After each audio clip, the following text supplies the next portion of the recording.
영원한 라이벌이라면 어떤 게 생각나십니까? 스포츠 세계에선 이만기와 강호동, 메시와 호날두 같은 세기의 라이벌들이 있죠. 그렇다면 기업들 세계에선 어떨까요? 한국을 넘어 전 세계적으로 라이벌 구도를 형성하고 있는 삼성전자와 LG전자를 이 라이벌 세계에서 절대로 빼놓을 수 없을 것 같은데요. 물론 삼성전자와 LG전자 기업 전체의 매출과 영업이익으로 비교를 해본다면 당연히 삼성전자의 압승입니다만, 전자회사의 자존심이 걸려있는 가전사업 영역에서만 본다면 삼성전자와 LG전자는 숨막히는 라이벌 경쟁을 이어가고 있는 중입니다.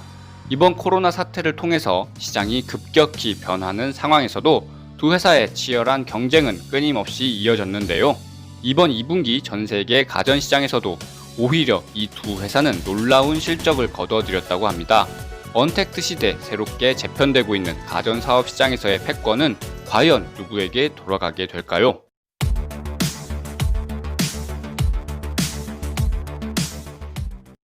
이번 2분기는 코로나 사태 후 직격탄을 맞은 기간이어서 이 여파로 인해 두 업체 모두 부진한 실적을 낼 것이라 시장은 전망하였었습니다. 하지만 가전시장의 고수인 두 회사는 모두 온라인 판매를 발빠르게 확대하면서 비용 효율화를 진행하여 오히려 안정적인 수익성을 확보하는 데 성공하였습니다. 먼저 삼성전자의 가전 부문의 매출은 10조 1,700억 원, 영업이익은 7,300억 원을 기록하였습니다. 전분기보다 매출은 다소 줄었으나 영업이익은 무려 62%나 늘어난 성적입니다. 코로나19의 확산으로 주요 지역이 봉쇄되고 시장 수요가 급감하면서 매출액은 불가피하게 줄었지만 마케팅 비용이 축소돼 오히려 이익률이 개선되는 효과를 봤다는 것이 전문가들의 의견입니다. 같은 기간 LG전자 가전 부문 매출액은 7조 4,188억 원, 영업이익은 7,408억 원을 기록하였습니다. LG전자 역시 마케팅 비용의 효율적 집행과 원가 구조 개선 효과로 2분기에만 무려 10%대의 영업이익률을 기록하였습니다. 두 회사의 성적을 간단하게 표현하자면 삼성전자는 물건을 많이 잘 팔았고 LG전자는 물건을 비싸게 잘 팔았다라고 요약할 수 있을 것 같습니다. 먼저 LG전자만의 무시무시한 영업이익률에 대해서 살펴보도록 하겠습니다. LG전자는 이 같은 고수익성 유지의 이유로 프리미엄 제품, 그 중에서도 신가전을 꼽았습니다.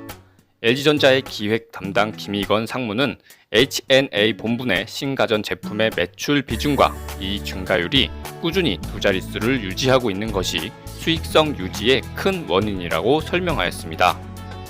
코로나19 이슈로 건강과 위생에 대한 관심이 커지면서 스타일러, 건조기, 식기세척기 등이 실적에 집중적으로 기여하고 있다는 것인데, 이 제품들은 가전 제품들 중에서도 프리미엄 제품군으로서 수익성이 높아 전체적인 영업이익률 상승에 도움을 주고 있다는 것입니다. 다음으로 삼성전자가 코로나 사태에도 불구하고 엄청난 매출을 유지할 수 있었던 비결에 대해서 살펴보겠습니다. 삼성전자는 누구보다 빠르게 코로나 사태에 직접적인 대응을 실시하였다고 합니다. 코로나로 인하여 매장 폐쇄 기간 중 오프라인 판매가 어려운 상황을 극복하기 위해 온라인 판매에 빠르게 집중하였고, 적극적으로 신규 판로를 발굴한 것이 매출 유지에 도움을 주었다고 합니다. 삼성전자 영상 디스플레이의 김원희 상무는 실적 컨퍼런스 콜에서 온라인 판매를 확대하기 위해 홈페이지 콘텐츠를 강화하고 소셜미디어를 활용한 전략을 새롭게 도입하는 등 비대면 판촉 활동을 적극적으로 강화했다고 설명하였습니다. LG전자와 삼성전자는 사실 국내에서만 1, 2위를 다투는 가전회사들은 아닙니다. 세계에서 1, 2위를 다투는 가전회사들이죠. 이런 치열한 라이벌 구도가 세계 시장에서 두 회사의 경쟁력을 높이는데 큰 도움이 되었을 것입니다. 회사의 입장에서는 치열한 라이벌 경쟁일지 모르겠지만 세계 수위를 다투는 자랑스러운 한국 기업을 보는 국민 입장에서는 참 보기 좋은 라이벌 경쟁이 아닌가 하는 생각을 해보았습니다.